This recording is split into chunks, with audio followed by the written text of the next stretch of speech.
Wow, what a year and a half it's been. Let's face it. After coronavirus and wearing a mask and not wearing a mask and all that came with that, the world is finally reopening and many of us were left, well, let's say with a pain in our back. Well, we know someone who makes getting aligned a snap. Well, it's more like a snap and a crack. SnapCrack offers hassle-free chiropractic adjustments for just $29 a visit. No hidden fees and no appointment needed. Just walk in and reap the benefits of their 3-step process of the crack, the drop, and the click.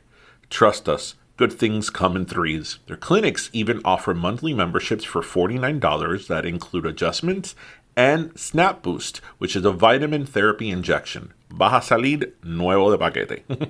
So visit snapcrack.com today to find the location nearest you and just stop by. You'll be in and out before you know it. And after all, when you feel better, you do better. Hey people, this is DJ. And this is Ish. And this is Season 4 of Pero Let Me Tell You.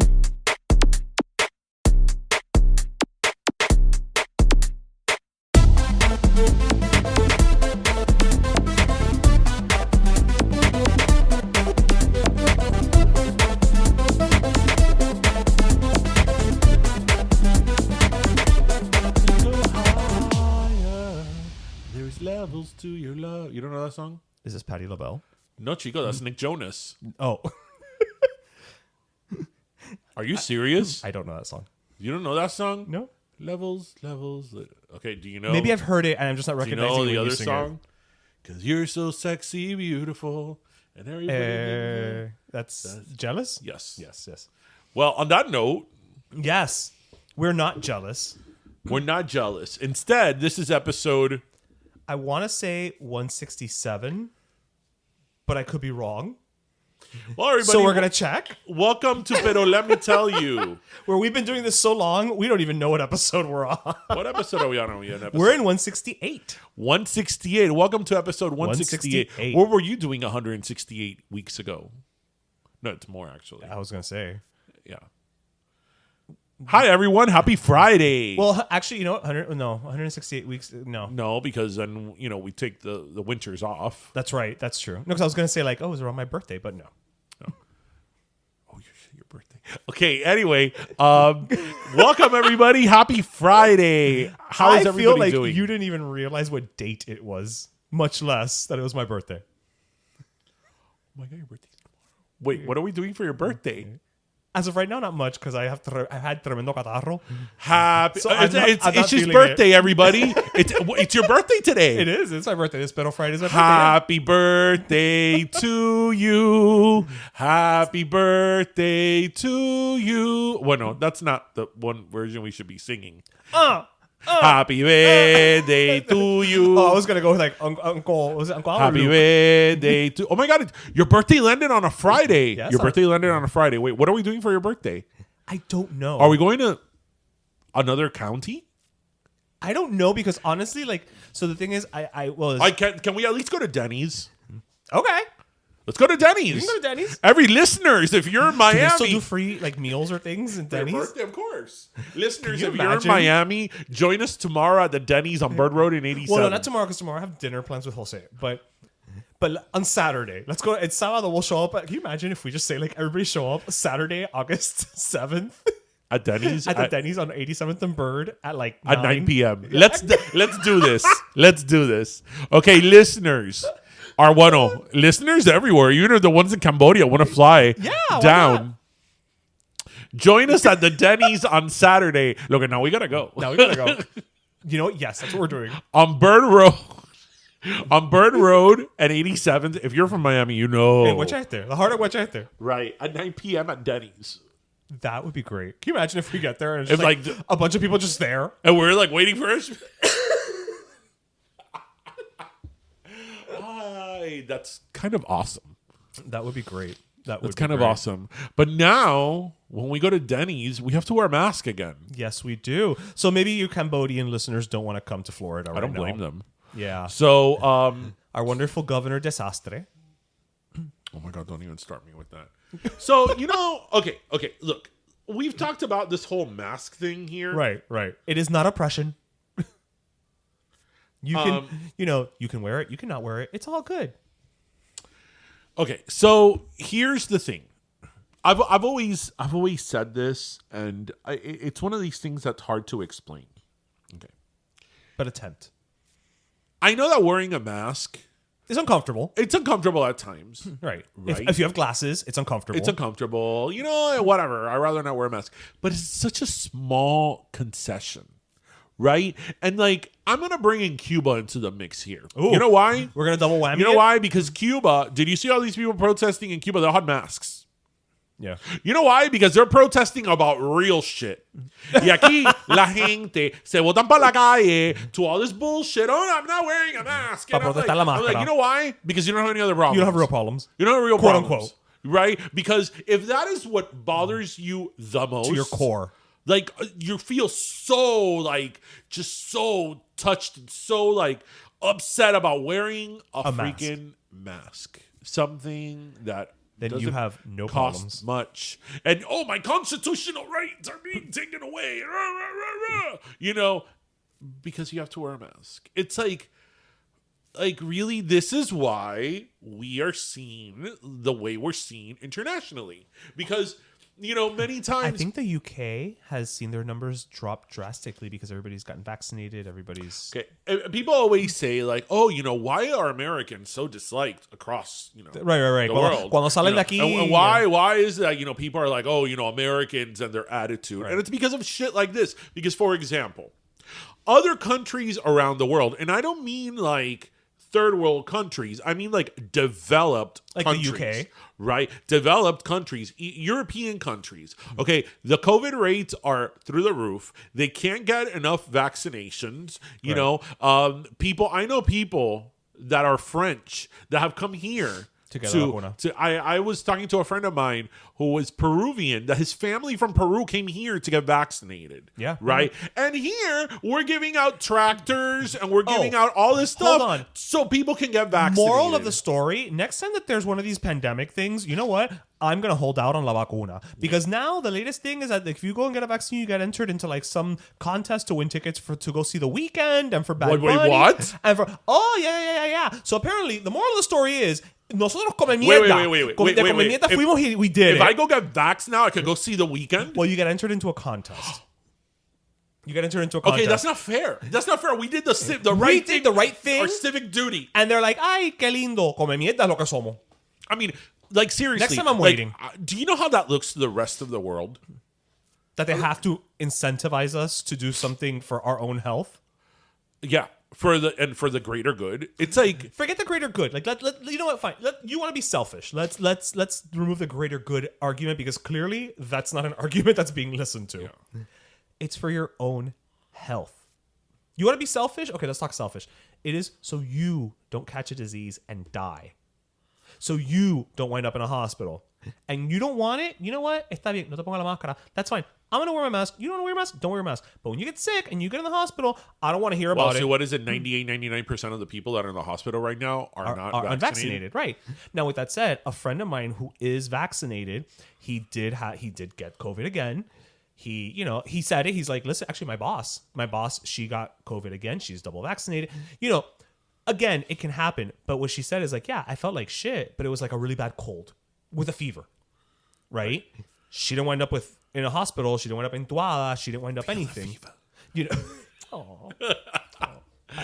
Anyway, and my question is to these people who don't, look, if you don't want to get vaccinated because you don't believe in vaccines, that's a different scenario, and you know what? That's a whole other situation, right? We're not talking about those people. We're talking about people who are not going to get this vaccine, right? These are people who have gotten, every other vaccine that they've had to get.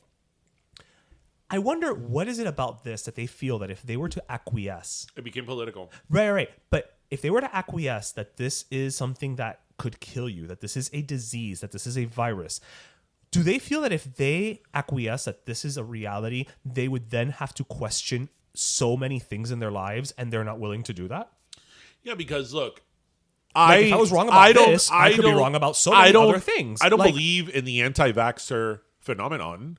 Because that's what it is. Phenomenal. Yeah. I don't believe in that whatsoever. But that predated this. Right. But I understand somebody who is For religious reasons. anti-vaxxer, an anti-vaxxer across the board. Right. I understand their stance more than other people. I support them in a weird way because they're not picking and choosing the vaccine.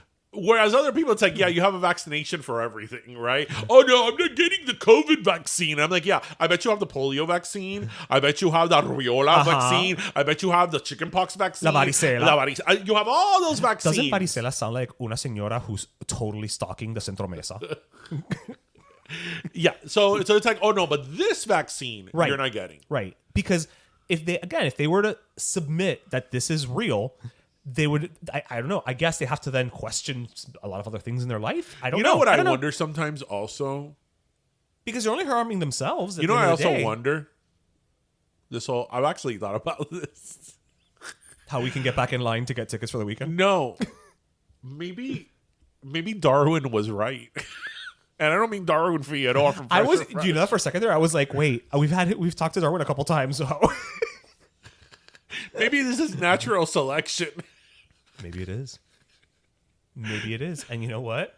Sucks to say, but survival of the fittest, baby. Because I don't understand it, and I think that the attitude of like, oh, I'm not getting vaccinated because nobody's going to tell me what to put in my body is such an epitome of American entitlement.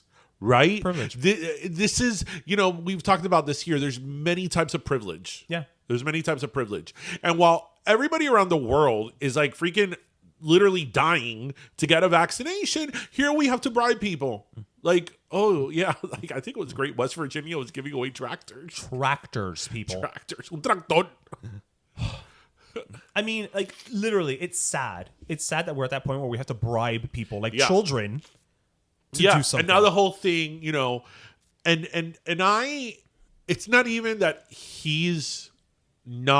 I'm not politically affiliated with his party, or I don't care for him as a governor. But, the whole thing now with the governor of like, oh, because,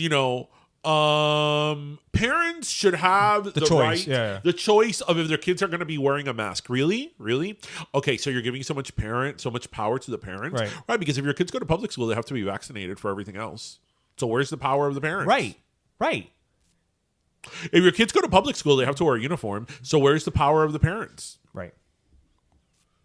Right. So and then it's a catch-22, right? Because let's not forget that all of these people who are telling you you don't need a vaccine have been vaccinated. Because they all have the vacuna. Bueno, in his defense, he has told people to get vaccinated. The governor. Okay. He has. Okay. He has. Lo de la máscara. He has. Yeah. His whole thing is with a mask, and he told off Joe Biden this week and whatever.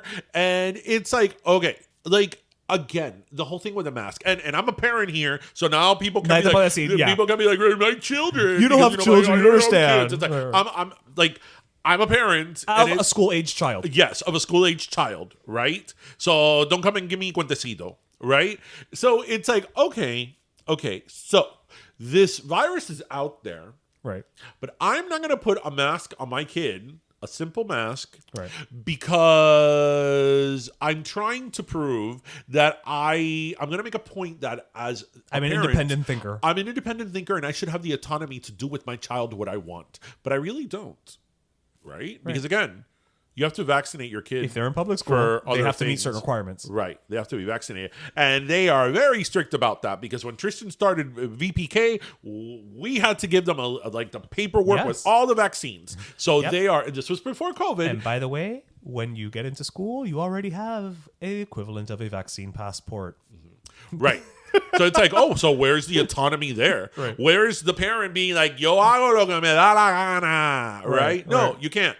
Because in society, there's, rules. Certain rules. Yeah. Just like, como dice Kenny Chesney, no shoes, no shirts. No service. No problems. Right. If you walk into a place without a shirt or pants or whatever, they can refuse service. I've been refused many times. The same way they can refuse service if you don't, wear a mask. So stop it with your whole constitutional arguments that, you have not studied constitutional law. That's like. I'm just glad that people now have gone back to being, biochemists after they were I'm telling you. after for a minute there they all became international law scholars. I'm telling you. There's a friend of mine that him and I are always joking around that he's a pharmacist, and him and I are always joking. The dumbest thing we ever did was, in my case, get a law degree, and in his case, get pharmacology. Because people are like infectious disease experts, because they read 2 lines on Wikipedia, right, or on Twitter, right, and legal experts, right. Just like a couple of weeks ago, everybody became overnight, and I tweeted about this. Yeah, experts in Cuban international policy and the embargo, like experts. I mean, they could write a thesis and a dissertation about it, like experts. Overnight. People talking about the embargo and about Cuban American policy like if they freaking wrote the bill. And I'm like, esta fucking gente no saben están cagados. Do you know when was the time that I really knew how much bullshit people talked online? Because it took you this long? No, because remember, I kind of went through a gap of no social media. Oh, that's true. I didn't really You're a little late to the game. I didn't really get into social media until like 2015. And you just got Twitter. Right. And I just got Twitter. Right. I had MySpace. I didn't have Facebook. And then I started Instagram like 10 years later. Right. So I'll never forget. And I've seen this story here. I've said this story here a while ago, 100 some episodes ago. When one time on our relatives, I was like browsing through, I think my father or somebody's phone, and they had Facebook. Okay. Right. And somebody that we know, a friend of the family, gets a fucking yame. Like, he's a fucking dumbass, right? And just everything. It's such a quintessential Cuban thing. Generally, he's just a freaking dumbass. Right. Right? You've never met anybody who knows so little about so much. This was during the whole thing with the kids in cages. Yes, okay. With Trump and all that, which seems like 20 years ago at this point. And they were talking about the Flores Act. Oh, yes. Right. Everybody became an expert on Flores Act, yeah. The Flores Act is like it's almost a very minuscule, like, I don't want to say irrelevant, but it's a piece of law that not a lot of people know about it, and the only attorneys that usually know about it are the ones that work immigration. Right? So it's a subsection of the legal. Only reason why I sort of knew the Flores Act was because when I was in law school, they make you work at the clinic, and we had like a case that had to do something with immigration, and por arribita, I knew the Flores Act. You knew it existed. Right. I knew it existed. I knew kind of what it talked about, but whatever. And I went to law school. Like, I studied this, right?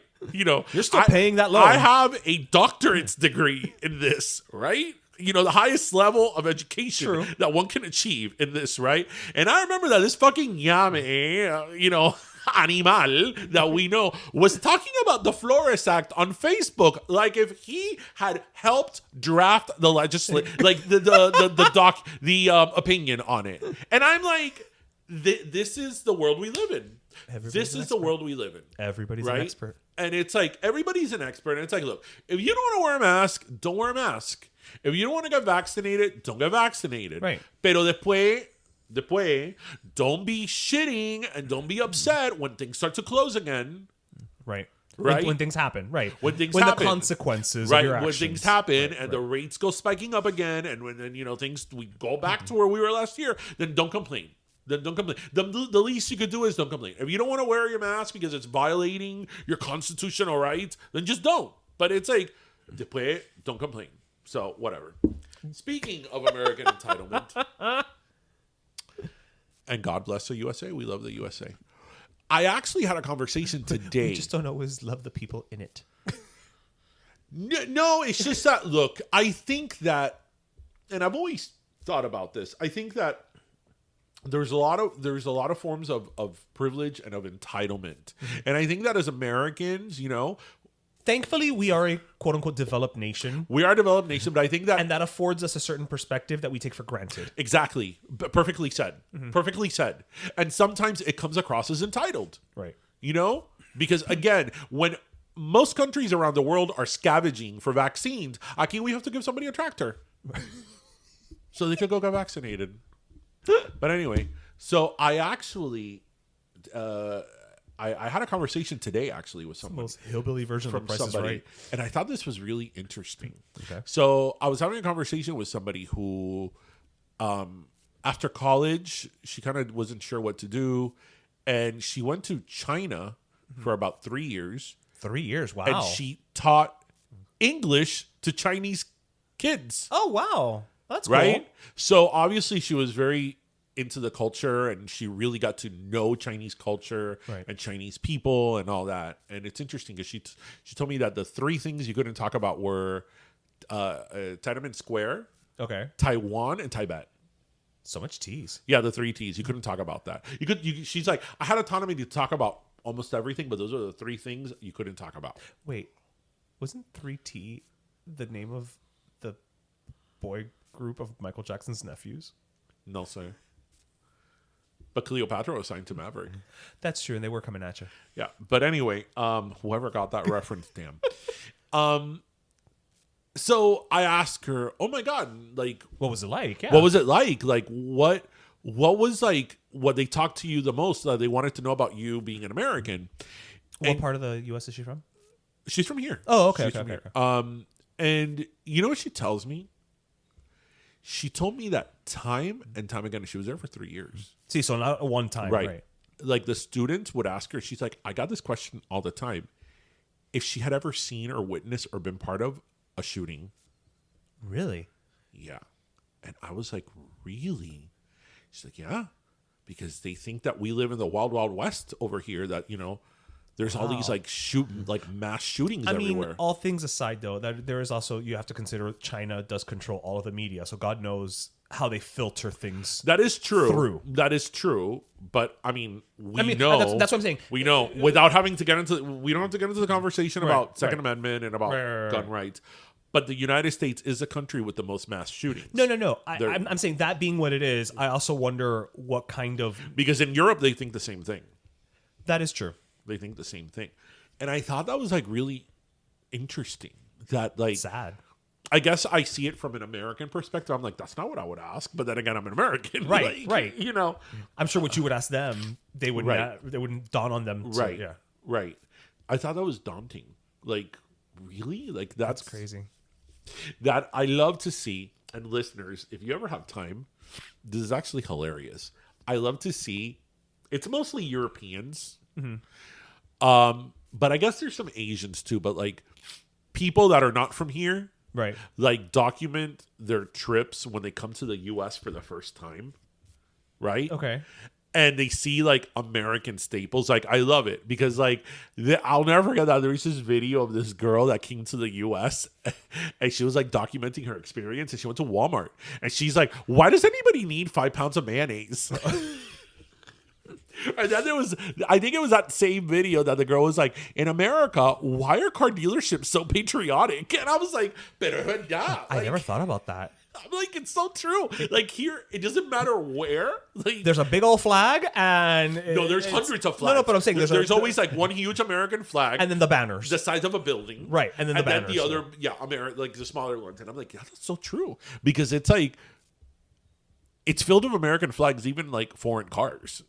It's just that's true. You could be at a BMW dealership, right? You could be at Toyota. It's filled with headquarters Toyota is filled with flags. You see it driving through the Palmetto, like Oh my God, it's so interesting. I love it. I love watching those videos when they go, especially to like Walmart. Yeah, nobody needs 5 pounds of mayonnaise. Yeah, or like, why there's so many cleaning products? Like, like it's just really interesting because it's things that we don't even think about, and then we don't understand why people have a perspective we don't. Yeah. It's like, really, and it's like, who needs such a big tub of country crock? I don't know why the thought of a giant country crock tub just seems like that's a lot of margarine. That is a lot of margarine. But somehow we go through it like in a zippy and then put black beans in it. At least we upcycle it. No, that is true. At least we upcycle. That is true. That's why we need that. That's why we need it, because we need somewhere to put los frijoles. Right. I'd be so upset when like we would run out of butter and my mom would buy like country crock. I'm like, it's not butter. La margarina. It doesn't taste the same. And then she wouldn't even buy country crock. She'd buy the one with the blue bonnet. Blue Bonnet. But it's not me. That's what it's called, Blue Bonnet. I'm like, this is not good. I grew up eating margarine. My grandmother would always, like, for breakfast, whenever we would stay at her house, it was always like, con jelly y margarina. Uh-huh. Although sometimes I think she bought butter, but she still called it margarina. Well, yeah. Yeah. So I'm not sure what I Yeah, ate. that's like we call Country Crock Mantequilla, and we call Pepsi Coke. How did we not grow up more confused? I mean, in my house, they do that all the time. My mom buys whatever's on sale. Eso sí. Yeah.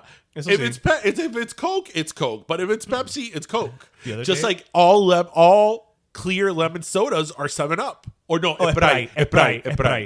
It's easier to say Espray. Yeah, Espray. Yeah. I'm like, no, it's not Sierra Mist. Pero the other day, I wound up buying oat milk, which I don't like, just because I had a $2 off coupon at Publix. And I was like, fine. I can't do the oat milk. I don't like it. It tastes like cereal bowl. I do cow milk. I like almond milk. I can do almond milk. I can do soy.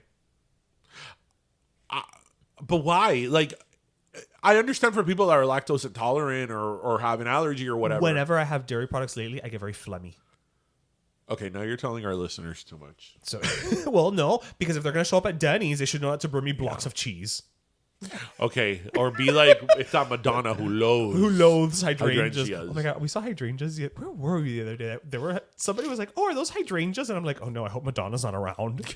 So this listener, some years ago, Madonna was at a press conference and like a fan comes up to her and brings her like this bouquet of It hydrangeas. was un arreglo there. Yeah, and then it was one of those hot mic moments where she didn't Yeah. realize she was still mic'd, and she looked at the person next to her. She's like, "I loathe." Like she said it with like much angst. She's like, "I loathe hydrangeas," and I'm like, "Who the hell hates hydrangeas?" How do you have such a strong feeling about hydrangeas? like such a pretty flower? I wonder how she feels about masks. Masks. Well, because if you feel that strongly about hydrangeas, I'm sure she has a very strong opinion about wearing a mask. Oh, whoa, those masks. I was thinking about the movie. I'm like, With Cher? yeah. Mira that they used to put that movie on TV a Channel lot. 33. All the time. Always. Every Sunday. And now like you can't find it anywhere. Anywhere. And I used to be scared of that movie. Yeah. Pobrecito. Pobrecito Who played Rocky. him? That was Eric Roberts, I think. No, Eric Stoltz. I was going to say Julia Roberts' brother played that. It was an Eric. I want to say Eric Stoltz. Oh my gosh! You know what was funny? A couple of days ago, shout out to my neighbor. If you guys are hearing this, the other day my neighbor was like, "Oye, pero let me tell you," and I'm like, "Oh, you discovered Your the neighbor, like, podcast." here? Yeah, my neighbor next door. Oh. like oh. You discovered the podcast. And they're like, yeah, we saw your speech about Cuba that went viral, and then we started following you. Why didn't you ever tell me about the podcast? And I'm like, because I don't go around telling people I have a podcast. Were you supposed to do it at like a block party? Yeah. And I'm like, oh no, now you're gonna know. Yeah, tú sabes, you can't talk about your neighbors. Yeah, no, but I like these neighbors. But yeah, but that was good. But till this day, like The best was still the cop. this cop. So a police officer. couple of years ago, listeners, some of you may remember We had like this. just started the podcast, the procs. Like, It was here. yeah. I was involved in I really wasn't involved in a fender bender. There was an accident with two other cars, and You one were of them collateral damage. I was really. collateral damage, so I had to like wait there until the police came, and because my car wasn't really the damaged one, and had to do with the actual accident. They got to me last, whatever. So finally, after like an hour and a half, the cop comes to me and he's like, "Look, I'm so sorry that you had to." I remember it was the night of the Academy Awards, and I had just gotten out of McDonald's. And I had gotten a couple of cheeseburgers and an ice cream. Needless to say, by the time that was over, the ice cream was a milkshake. Yeah. Right? Soup. So I was like, whatever. And, he's like, "Oh, let me put your information in the police report." And I give him my driver's license. He's like, "Darien Jesu." He's like, "Do you go by DJ?" And I'm like, "Yeah." And he's like, "From Pero Let Me Tell You." And I'm like, "Well, yes." And he's like, "Oh my God, man, I love your podcast." And I'm like, wow, here I am in this situation where hour I'm and a half waiting to have later. my name in a police report, and the cop is talking to me about the podcast. Like, that's great. That's great. Now, if you'll only give me a discount on a cruise or an airline Or if it could get you like a exclusive stadium tour. or that, but Yeah. Well, so listeners, this week we have, as you know, the last couple of weeks, we have been very much about, Cuba and SOS Cuba. You think so? A little bit. So this week, our guests are the hosts of a podcast. It's Carmen and Frida. The podcast name is Teikirisi. And they actually just ended, I believe, their second season. We talked to them actually, it was before the protests began in Cuba. But what's interesting is that, these are two girls who obviously they live in the U.S., but they were born in Cuba. One of them, stayed in Guantanamo and all of that. So they have really had very lived experiences in terms of what it is to be in Cuba. And their show really takes you through that experience. And so much so that the latest season, they even talked about things like the San Isidro, I can't say it. San Isidro. I wanted to say Isidoro. San Isidro movement, as well as, other things that have been happening on the island. So without further ado, we're going to hand it over to our interview with the girls from Teikirisi podcast.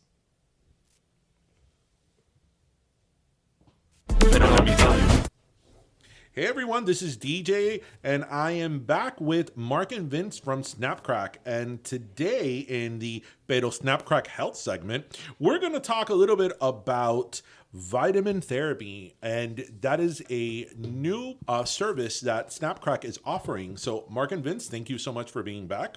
So tell us a little bit about the vitamin therapy that you guys are offering. Well, the vitamin therapies that we're offering are intramuscular injections. They're great. We call them Snap Boost injections. We figured out Boost, Snap, it's our name. I think that was my idea. Injection. Oh, yeah, it was. No, it was your idea. But anyway, we're offering intramuscular injections, usually in the gluteus, by a nurse. It's not the chiropractor. It's important to know. And we offer vitamin C, zinc. Zinc is known, and C. They're both great as a combination for immune system health. So it promotes, it's not a guarantee it's going to boost your immune system, but it does. It's been, studies have shown that your immune system gets improved because of the intake of zinc and vitamin C, especially when you do them intramuscularly. We offer B complex, B12, B7, glutathione, which is a powerful antioxidant. It's great for the liver. And of course, the hangover cocktail. The hangover cocktail is a combination of the glutathione with vitamin B12. So this hangover cocktail, is it really what it says? So you're a little hungover the morning after, and you could come in, no appointment, and have this injection? Well, right now the injections, you don't need an appointment, but we do offer them on Tuesdays and Thursdays, depending on the locations. But please check our website. Mm-hmm. It's on the website, the Snapcrack website. So people, before you get a hangover, make sure that they're available the next day. So you talked a little bit, we're talking here about injections, and a lot of people may think, well, but they have all these vitamins that I could buy already at the store, vitamin C. We have a plethora of different vitamins that are available in pills. So talk to us a little bit about the difference or the advantages of having a vitamin shot versus just sticking a regular old pill. Well, I don't want to say anything wrong about the pills. It's actually good to take the pills, take them on a regular basis, but you do have to know that the absorption rates are very low in comparison to a shot. So it's good to do both. I recommend to do both, especially since you won't have if you need to take a vitamin, it's good to just take vitamin C orally is great. The D vitamins are very good. The E vitamins are very good to take orally. And so, to say that one's better than the other, yeah, one's more effective if you have the access to it on a daily basis, but it's good to take it at home when you have easy access at home. It's not bad for you to take it home. I hope I answered that question. Yeah. So let's say, for a lot of us who want better skin, better nails, and better hair, you offer something for that. So tell us a little bit about that service, about that vitamin. Biotin is great, and it's great in combination with vitamin C. Vitamin C is great as a combination with any one of the vitamins because it actually promotes collagen health, which is really, really important. It's good for your immune system. And it also acts as a vehicle, so it combines better. Your body absorbs things better when you take it along with vitamin C. So when somebody wants to come and have one of these services, they just come in, you said no appointment, and how long does the process usually take? For the vitamins, it takes, if you're a new patient, it's 10 minutes, 10, 15 minutes max. If you're an established patient or a member, established member, it'll take about 5 minutes. You're in and out in no time, as long as it takes to receive a shot. Just let the nurse know what you like. Yeah. Cool. Cool. Well, thank you so much, Mark and Vincent. You heard that here, listeners. You can have all the vitamins that they offer. You can come in and have them in just a few minutes. And of course, if you want more information on these services and more, make sure to check out snapcrack.com, because remember, when you feel better, you do better. And welcome back, listeners. Now, as we mentioned, with us today, we have the hosts of, and I'm just going to go ahead and say this, one of my favorite new podcasts. They caught me from episode 1, and not just because they're Miami girls. So obviously, you know what that means. We have 2 new primas. That's just how this rolls, okay? Yeah. So with us, we have Carmen and Frida, the hosts or co-hosts of the Teikirisi podcast, which love the name. I love the name. Congrats on that alone. Damn it. Welcome. Damn it. Let me tell you. Pero thank you. Pero thank you. Ay, qué honor. And you will become primas. We have an Aunt Marta Darby. Yep. She taught me how to make pastelitos. Her internet, like basically her post on the internet, taught her how to make pastelitos. I lived with Carmen for a little bit, like a good amount, and I was so well fed. But Carmen made pastelitos occasionally. And they were just warm and creamy and delicious. And it was it Martha's recipe this whole time? It was Martha's recipe the whole time. Of course it's So, Martha's recipe. have you guys met her? No.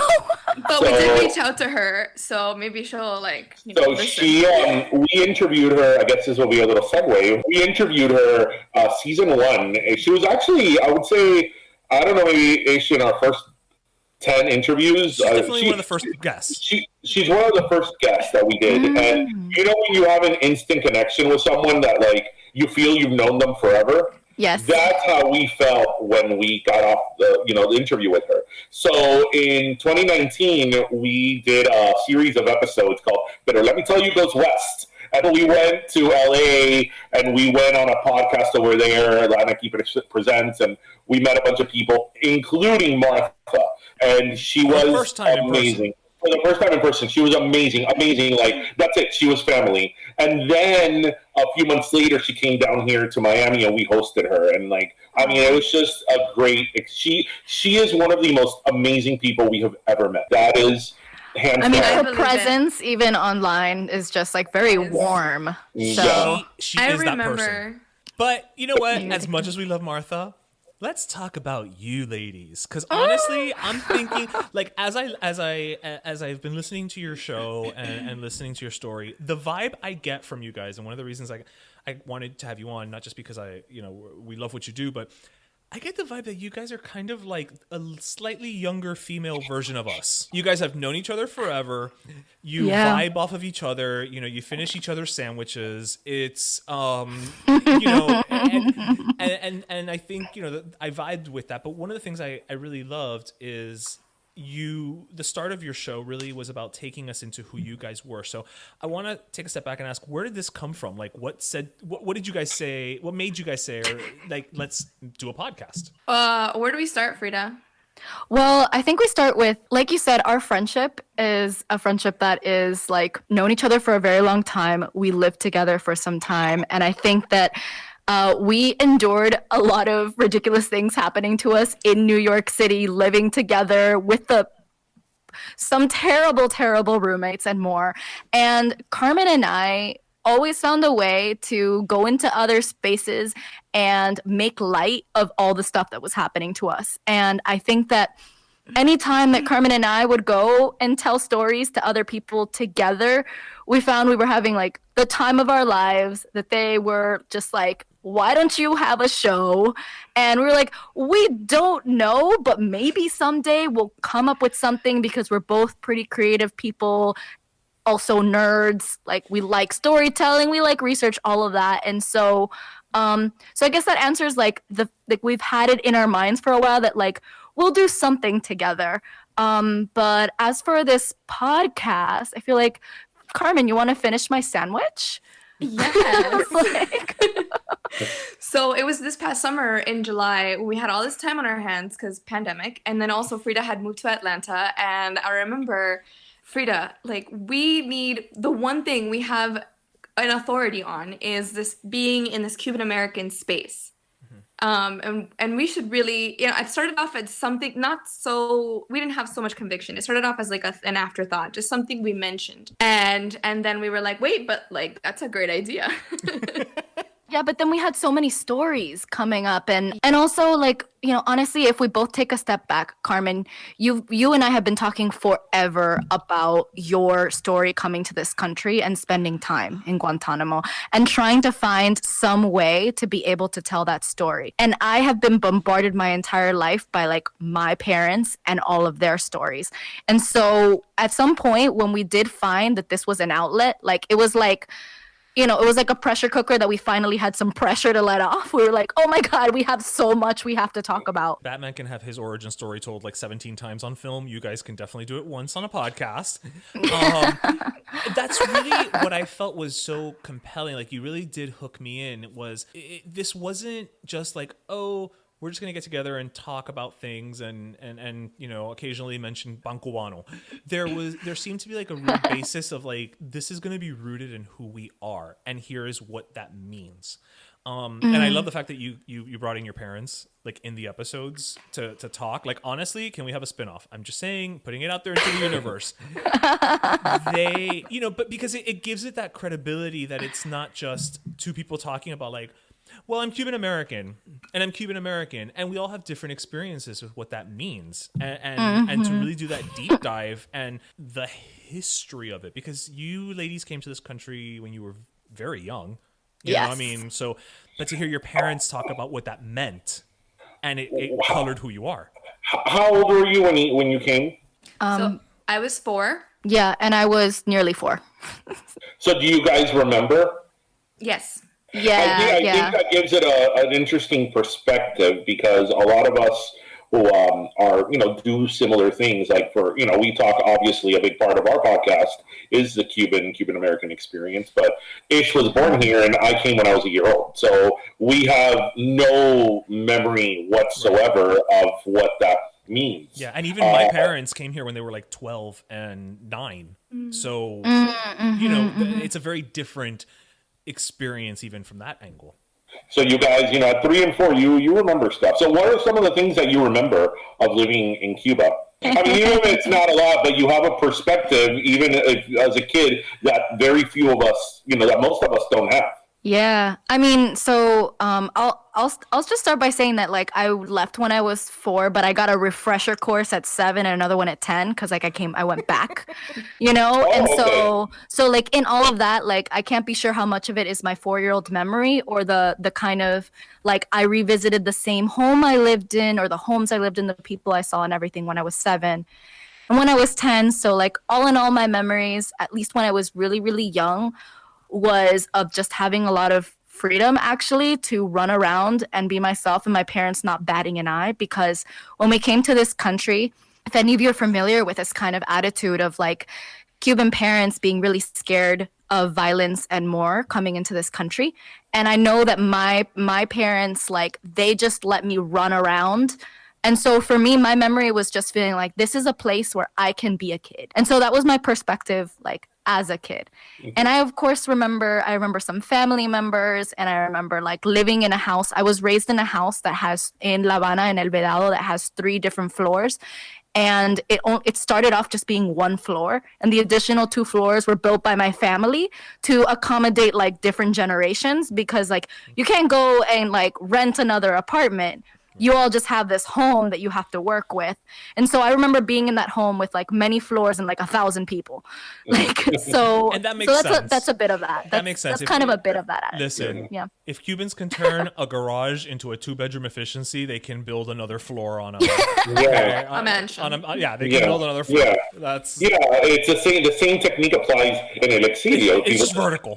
You're right. It's horizontal, whereas in Cuba it's vertical. Yeah. So those are some memories. Definitely, I have one last thing is I have just a huge family on my mom's side, and so like just having lots of cousins and having family, I remember is something I really only experienced in Cuba.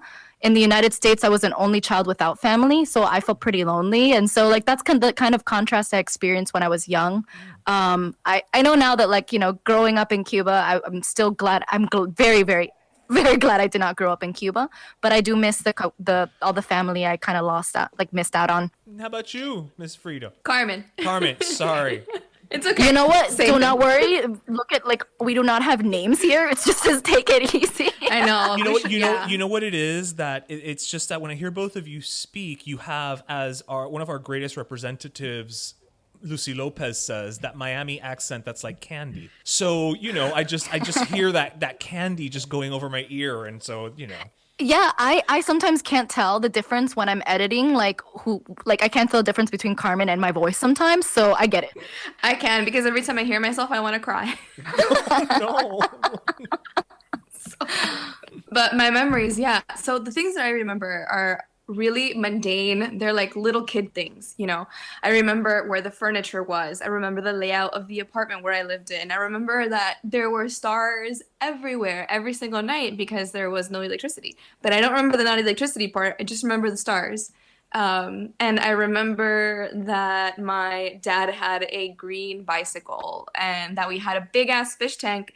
And he, oh my God, comiéndose un cable, going like 8 miles to a well to go get water because he loved those fish. He wouldn't even do that for you. No. And I remember the green eating a cable. Eating a cable is the thing, yeah. And I remember the green bike because he would be like, "Vámonos, niña," and then he would mount me on the bike, and then we would go with 2 buckets on each handle. We would go get water for the fish, and we'd do this all day. Just like stuff like that I remember, but other than that, I don't remember too much more. Oh, I remember my favorite snack was boniato. Oh my God. Really? Un boniato a las 3 de la tarde de merienda. Ay, qué rico, por favor. So in listening to your episodes, You're like 40, Carmen. You are like officially 40 years old. I was not expecting her to be like una merienda de un boniato. Like that's so boniato. like.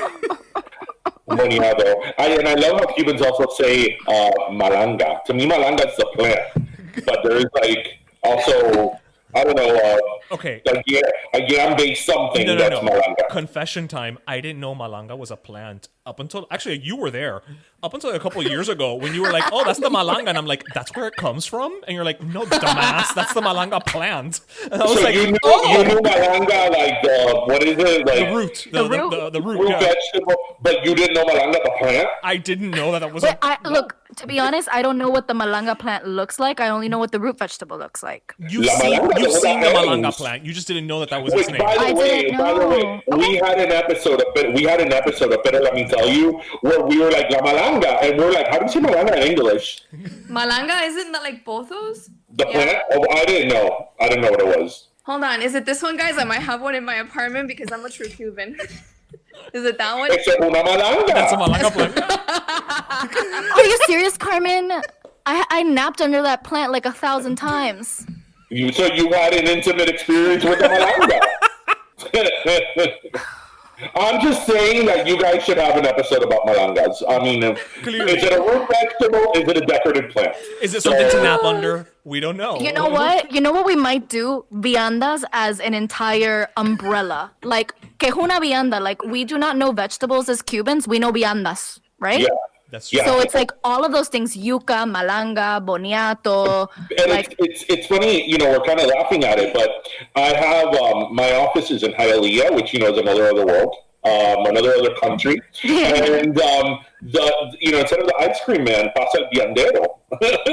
Viandero, Yeah, yes. viandero. That's such a like. El afilador. Oh my God. Oh, the afilador, it's so annoying, the sound that the afilador Oh makes my every time you God! pass by. Let me tell you about an afilador. Okay, so we're from Kendall. We're from Kendall. Hialeah was an afterthought. Hialeah, I had an aunt in Hialeah that we went to visit once a year and darted and left.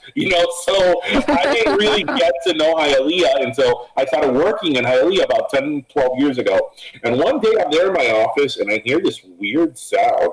and it was like afilador, and I'm like, what the hell is that? Like, I come out of my office to my assistant, I'm like, what is that? It's like el afilador de tijera, and I'm like, el afilador de tijera. Like, I was thinking small. I'm like, somebody sharpens your scissors? Like, I did not It's like know. the most niche thing ever, you know? But in Cuban world, it's like a big thing. Everybody knows el afilador. So Absolutely. I just thought it was so interesting. It's so funny. Yeah. So actually, back to the question I wanted to ask. So, what question? So, you guys, in listening to some of your episodes, you have like an episode of a periodo especial. You have like about La China. What I really like is that you guys in every episode have obviously something to learn. And as you know, that to me is very important because we try on our show to, our motto is listen, laugh, and learn. So, what is the process you guys go through?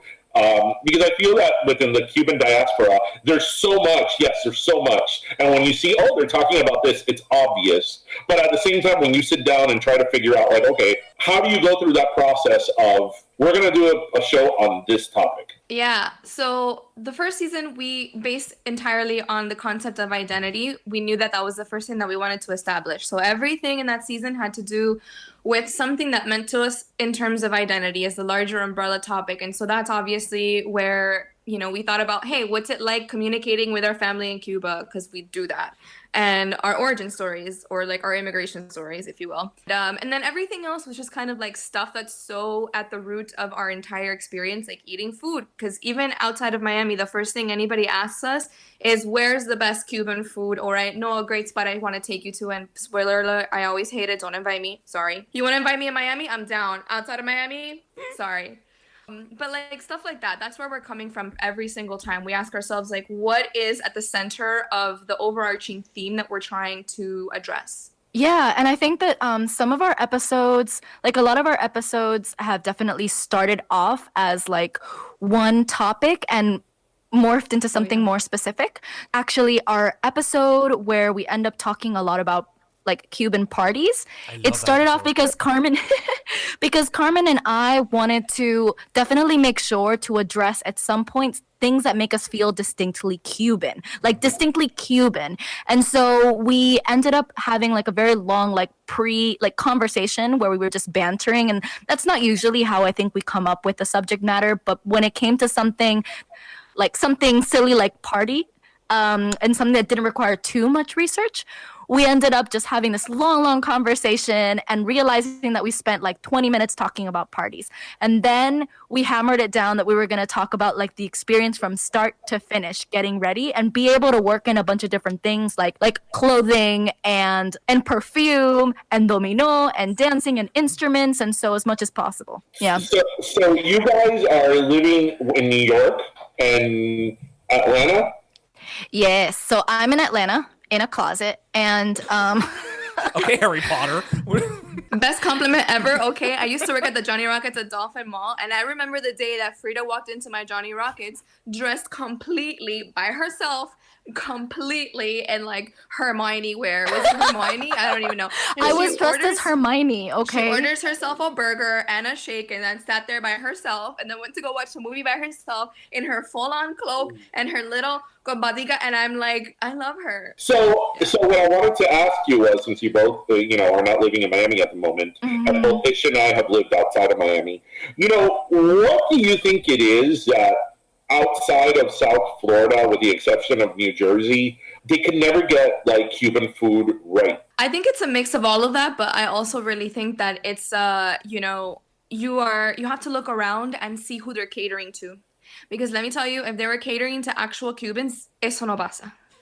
Yeah. So here's the thing, like the majority of Cuban places in New York City are going to taste a lot more like Puerto Rican and Dominican. Yeah. So the question is, who are they catering to? People who are actually looking for more Puerto Rican and Dominican style food, which is so close to Cuban food, but isn't quite. You can tell the difference. But I think that answers the question. It's just like maybe it works out in Miami and Union City because there are Cubans there. No, I was gonna say, a lot of these things that we consider Cuban are actually Cuban American or developed in America. Like what if, like imagine, if we ever do, right, go back to Cuba and we're just like presenting an item or talking about something, they'll be like, the what? And it turns out it's a Miami thing. So it turns out like we've actually developed a lot within like certain spaces and like the enclave that Miami is, and then you go out of it and you're expecting it, but you're like, hold on, this turns out to be a Miami thing or a Tampa thing. So I think that's a pretty cool thing that also has happened. Oh, I love it when a discourse just naturally, organically happens, and that, ladies and gentlemen, is probably why they were recently featured in the New York Times. Oh, yeah. No. Don't get all shy. Like, no. No. Okay. Own it. You ladies were featured in the New York Times as one of the, I'm going to butcher the headline, but it's like one of the new upcoming, podcasts to check out, essentially. Clearly, I could not write for the New York Times with verbiage like that. I just got to ask, what did that feel like? Because it's the Times. I mean, at the end of the day. Yeah. Oh my God. I was at work and I'm like working, right? And then suddenly we have a Slack channel that we like basically spend all day on. And suddenly I started getting notifications from the Slack channel. No, we don't spend all day on it. We spend all day on our work our Slack jobs. channels. Mm-hmm. Yes. So Slack starts blowing up and I'm like, oh my God, but what's happening? And I go over there and Frida's like, Carmen. And I'm like, what? And she's like, the New York Times. And I like look at the email and I'm like, oh my God, how nice. Like that's what she's like, I don't know what I'm gonna do. And I'm like, go for a walk, I'll handle it. Like Yeah, I was basically just like freaking out because like just a woman from the New York Times is just like, can we include your full names? We know you're Carmen and Frida. And I'm just like, Carmen. So that's how it started. And yeah, and then it got published and it just feels amazing because we have not been doing this for very long, not at all, but for one reason or another, like there are people listening to this and following along with the story, and they're hooked on the story, and they're interested in our voices and in our storytelling, and I just like, I don't know, it was just pretty cool to see that. It's not something you expect to happen, but I think something else that happened was just like, someone talked to someone who talked to someone, like someone shared with someone who was able to share with someone, and someone in the New York Times was able to listen to our podcast. Like when it comes down to it, someone listened and they liked it, and we got lucky too. So, Yeah, it's very validating, I think, is what that all means. It's very validating because a lot of work goes into this stuff. And it's one thing for you to be like, oh, this is fun and I'm having a good time. And then your mom listens and she's like, ay, qué maravilla. And then another thing is for like the New York Times to be like, oh, hey, what's up? You know what I mean? It's... Yeah. Although how great would it have been if they had just like quoted your mom in the article? It's just been like, her mom says, ay, qué maravilla. And that's it. Like would have ended there. Yeah, exactly. That would have been the best. That would have been great. That should have been it. Well, as we wrap up, I just, I'm going to put you ladies on the spot. Okay, now we know that you end every episode with a Cubanism. As we wrap up, what Cubanism do you think would be best to end with on this episode? Yo, Carmen has been collecting them because she's watching Que Pasa USA right now. So yeah. The Holy Grail. Yes. Bueno, pues para poner la tapa al pomo, menos mal que no metimos la cuchareta. All right, now in the explain in the tradition of your Cubanism. Now let's explain and translate.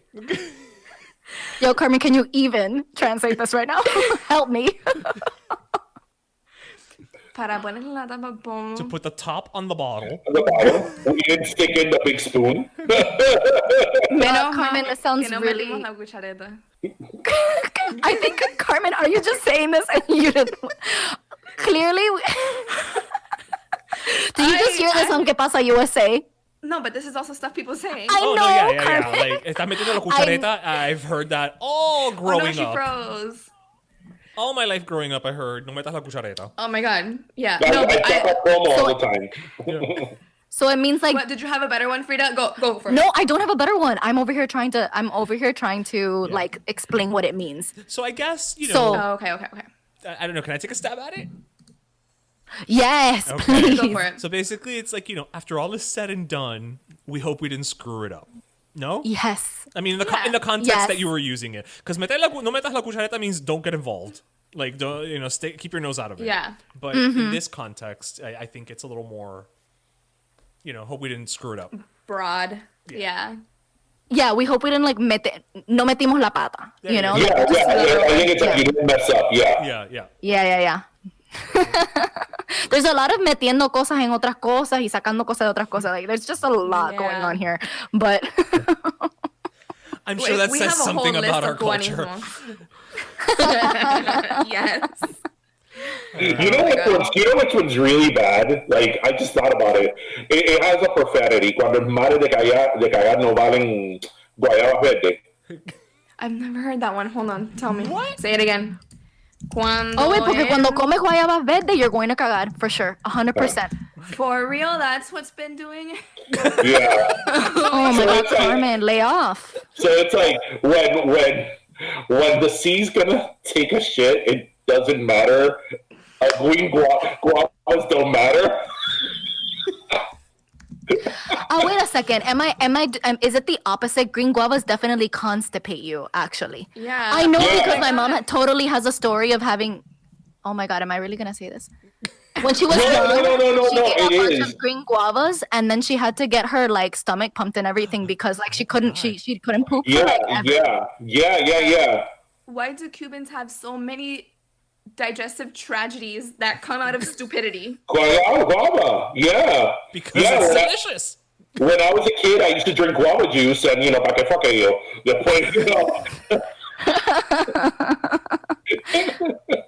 Oh my God. God. Well, I guess on that note, thank you again, ladies, for stopping by. And again, guys, listen to the Teikirisi podcast. It's spelled just how I said it. Which is Unless you're un gringo and you're like Teikirisi. That sounds like a restaurant. Like, what are you in the mood for? I'm in the mood for Teikirisi. When you look at the name of the podcast, without putting any context into it, I thought it was something Polynesian, Hawaiian. Yes. Like Tahiti. Yes. Algo así.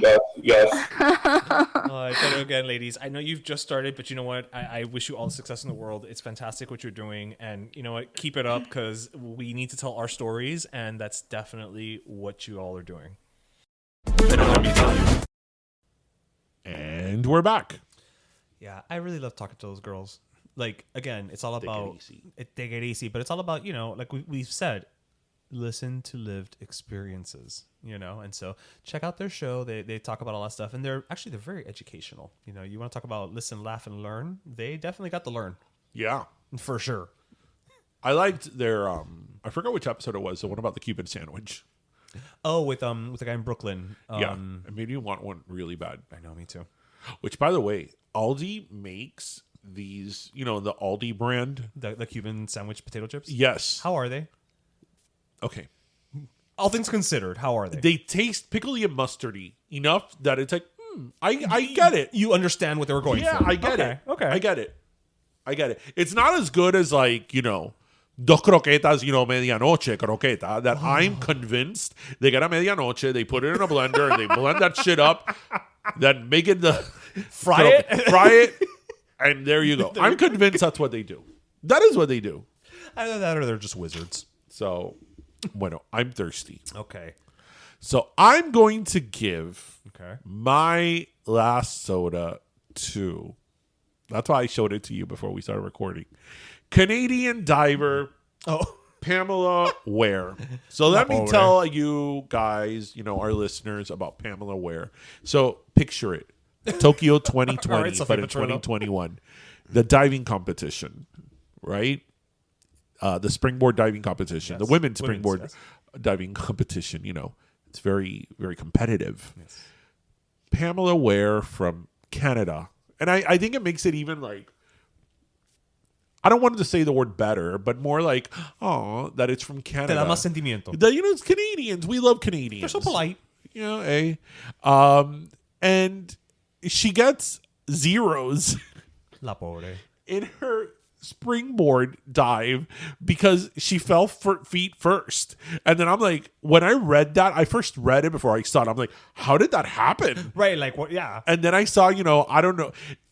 I showed you Yes, the video. yes. When she starts on the springboard, it looks very promising. She knows what she's doing. She knows what she's doing. Right. She's off, at least a 6.5. But something happens that she just goes up and then she goes bloop, down feet first. Como un plomo. So she had a bad day. Not once, but twice. Twice. So I felt really bad for her because it's like, as we know from interviewing, our favorite Olympian, Daniel Leiva. That's right.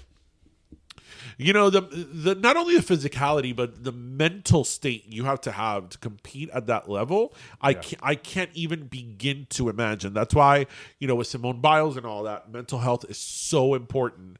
And what this poor woman had to prepare to go to the Olympics. Put it off for a year. Yes, to this happened to her. Not so I think she at least deserves a soda.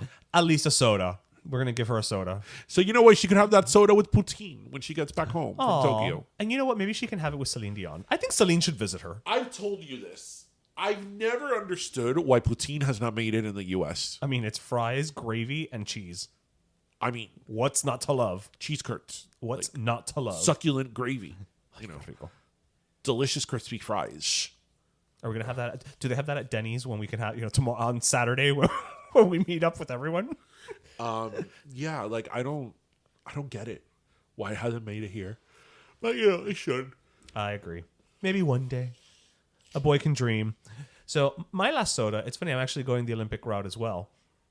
My last soda is actually more from a hometown boy who we'd love to have you on the show. It's Eddie Alvarez. Eddie Alvarez, who is also the flag bearer. And Eddie he's Alvarez. only going to be the second person, I think third person in Olympic history to win both a Summer Games and a Winter Games. Well, thank you for taking away my last soda Did thing. I steal your thunder? You stole the thunder. But you know that I'm an Olympic historian. I know, but I'll go a little further than that. He will become the sixth athlete, or as of right now, he is the sixth athlete in history to medal in both the Winter and Summer Olympics. He's the first American man to accomplish this since Eddie Egan won gold in boxing and bobsled in 1920 and 1932. No, okay. 1920 Antwerp, 1932 Los Angeles. I wasn't asking, but sure. Yes. So in the Summer Olympics, he medaled as part of the U.S. national baseball team, and then in the Winter Olympics, he got the short track speed skating. So, and he's a local Miami boy. He plays for the Marlins. So, Eddie, if you or someone who knows Eddie is listening to this, we would love to have you on the show. He's awesome. I mean, dude, congrats. Vaya, te la comiste. Awesome. Way to go. You know what's funny? That it's man. They're so different, the sports. Man, you want to hate him a little bit because damn, he's one of these people that is just He's just good. at everything. One of these athletes that they're good at everything. And his kid is even cute. Those are such two different disciplines, right? That's the thing. We're not talking about he's a baseball and softball champion. Right, I don't know. Yeah, or speed skating and track. Okay, so yeah, amazing. So Eddie, come on board. Okay, because the Olympics are ending this week. Okay, I have to say my whole Olympic thing. All right, that will be my birthday gift to you. Okay, so listeners, I think I said it in the last episode. Yes, you did. I am a big fan of the Olympics. I'm not kidding. I collect memorabilia. Yep. I am a total nerd. I watch it all the time. A friend of ours works for NBC Universal and was bringing you stuff every time he would go. Yeah, I hate him a little bit. He goes to every single Olympic Games and he brings me a bunch of merch. He's my person on the inside. So as such, I know every single Olympic Games in modern history. So I thought it'd be a treat to our listeners if I say them all. I say go for it. Okay. So this, how far back is modern history? 1896. 1896? Go. 1896, Athens. 1900, Paris. 1904, St. Louis. 1908, London. 1912 always gets me. Stockholm. Really? Stockholm got you the syndrome? 1916 was canceled because of World War I. 1920, Antwerp. 1924, Paris. 1928, Amsterdam. 1932, Los Angeles. 1936, Berlin. 1940 and 44 were canceled because of World War II. Here we go. 1948, London. 1952, Helsinki. 1956, Melbourne. 1960, Rome. 1964, Tokyo. 1968, Mexico City. 1972, Munich. 1976, Montreal. 1980, Moscow.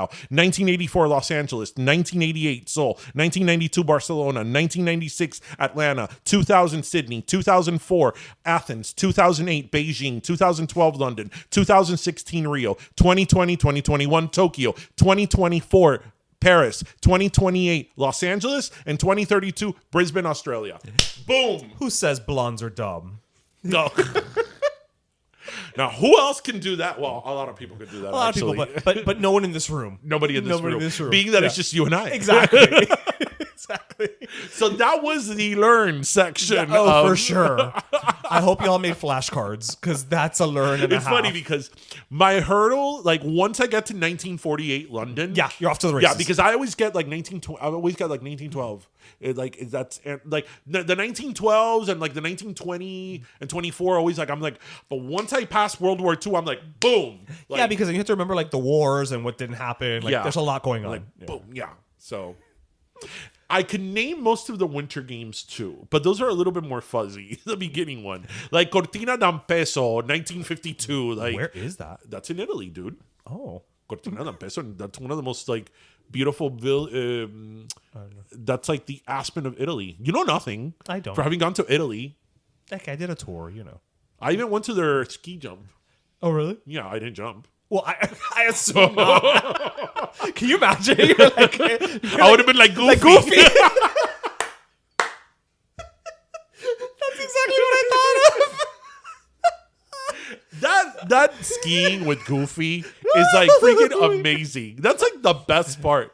That's on Disney Plus, No, right? you know what's it is. You know what's so funny that like a lot of times when I play certain things for Tristan, I'm like, I can't wait for you to see this. Right. I used to watch this when I was a kid. I start laughing so much that he's like, "What's wrong with you?" And that was one of them because it's great when when the sound the yodeling would start coming out. Then I would like crack up and he'd look at me and he's like, "Pero a ti qué te pasa?"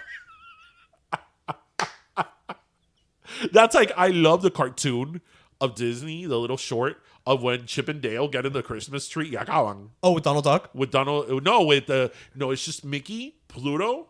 Oh, it's Mickey and Pluto? It's Mickey and Pluto because Mickey brings in the Christmas tree. Oh, okay. And Okay, Chip and there's Dale a are in lot it. of Chip and Dales with Donald. And Chip and Dale come in it. Are in it. yeah. And then, Donald, Pluto. And you know how I feel about Pluto? Have I ever told you how I feel about Pluto? No. Okay. Why is it that Pluto sleeps in a doghouse but Goofy has his own show? Ambition? They're both dogs. Nobody cares about Pluto, but everybody cares about Goofy. And I've always been Team Pluto. Always. You know what? Whatever. Name me one memorable Pluto cartoon. You just spent like 10 minutes talking about Goofy on the skis. The Christmas tree. It's not as memorable as the ski slope. It's not. But I love Pluto. Like, why don't people care about Pluto? I'm not anti-Pluto. Listen, I think it should still be a planet. Yeah. You know? Like, Oh my God. Speaking of that. Okay. So I know we finished the show, but Tristan watches this show, The Amazing World of Gumball. oh, Gumball. Yeah. Gumball is freaking It's hilarious. Yeah. So there was an episode the other day where they fell into like a vortex and they got stuck in the land of things that were bad ideas. And the Hindenburg was there. Oh, yeah. But you know what was there too? Crystal Pepsi? Clippy. From Microsoft Word. I started to cry. The Betamax was there. And then the thing was Clippy comes out and he's like, "How may I help you today?" And they like smash him. And I'm like, why did everybody hate Clippy? Because he was just always there. I don't need that much help with Microsoft. But I love that there was like this anti-Clippy like phenomenon. Like people hated Clippy. And it's like, but why would you hate Clippy? He was so cute. I was just annoying. But it was the O sea, la land. gente la cogían con él. It was the land of things that were bad Bad ideas. Do you watch that show, The Amazing World I've of seen a couple Gumball? episodes. It's freaking hilarious. It's hilarious. It's a riot because that's one of those shows that like It's written they on make two it levels. for kids but for adults Yeah. too, because some of the references there just go totally Yeah. over his head, but it's hilarious. So anyway, well, everybody, next week I expect some listeners to in our Instagram send us back all the Olympic cities from 1896, but you can't cheat. It has to be from hearing it. Oh, okay. It Yes, has so to you be have homework. You have to audio. study. Yes. Okay. So we hope everybody listened, laughed, and learned. I've always wanted the Olympics to be here in Miami, but I mean, if we can't even build, a bridge, imagine building, an stadium? Olympic Olympic Village? Well, everything that has to do with, hosting an Olympics. I'm sure we could just house people in Hialeah. And like, Inefficiencies. oh my gosh, like the specifications for host cities, it's insane. Like the apartments have to be of a certain No, actually no. You know where they could put them in like Fontainebleau, not the hotel, like the community, because there's a lot of apartments there. I'm just picturing somebody being like, sí, mija, imagínate, yo el edificio sí lo tengo rentado para las Olimpiadas. Los hungarios, esa No gente- sé, hungarios que están en el chopú, no sé qué es un chopú, trajeron el palo ese, no sé. Yeah. Like, that'd be great. Yeah, that'd be pretty funny. I would love to see So that. they could learn Miami's cultural landscape. Such as it is. Bueno, everybody, we hope you. They could have rowing in canals. Oh, okay. I love it, Rickenbacker. Yeah. Oh, and then there'll be the people protesting the Olympics, and I'll be like, oh, here we go again. You don't want the Olympics, you don't want Ultra, you don't want the youth fair. It's like, you don't want anything fun.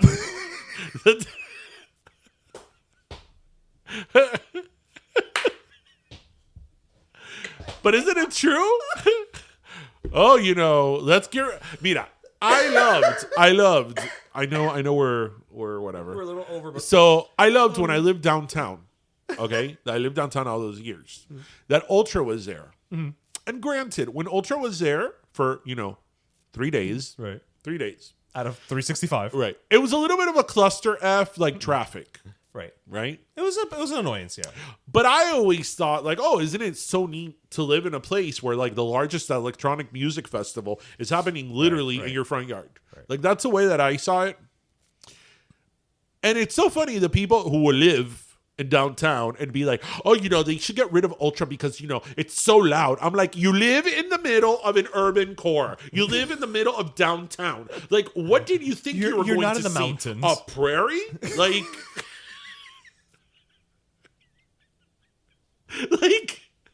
Like, did you think you were going to hear birds chirping in the morning? As you go milk your cow. No, maybe on the 48th floor you will. But seriously, like, people be like, oh my God, because it's so loud. I'm like, but you chose to live downtown Right. of one of the world's biggest cities and the third largest skyline in the United States. Like, did you think This it through, was yeah. going that you were going to open your window and just ambient music going to come into your apartment? Well, it Like, depends on what stage you were close to. well, that is Ultra. true. That is true. Yeah. Or like the people be like, ugh, there's so much traffic because of the arena. Well, you live fucking across the street from the arena. Yeah, the arena was there first. Like, The arena was there. no, because there were people, because I lived directly Yes, you across did. the arena. Yes, you so did. people would be like, oh my God, there's so much traffic here when there's an event. I'm like, well, but you are living across the you street. knew it was you there. practically live in the arena. You knew it was Like, there. It's not like they built it after. It's like, what do you want? And it will be these things that's like, oh, people always complain. Always complain about something. Lordy. So, que hagan ultra, que hagan la feria. la feria, Las Olimpiadas. que hagan Santa's Enchanted Forest, All of it. que hagan las Olimpiadas, the Pan Am Games, whatever, whatever. The races, everything. The World Cup, All of it. All of it. All of it. I want all of the events to happen on the same day. on the same day. All of them on the same day.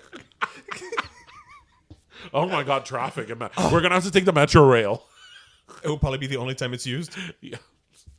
Anyway, again, we hope you listened, laughed, and learned. And remember, this was an interesting episode. And remember to grab your pastelito, your croqueta, and your cafecito and join us next week when we say... Pero let me- Have a great weekend, everybody. Bye. Pero Let Me Tell You is co-hosted by Darian Borges and Ismaeliano, produced by Ismaeliano, and our theme, Pero Let Me Tell You Freestyle, is composed by Michael Angelo Lomlaplex, the official gay guy. And don't forget to subscribe and leave us a review on iTunes.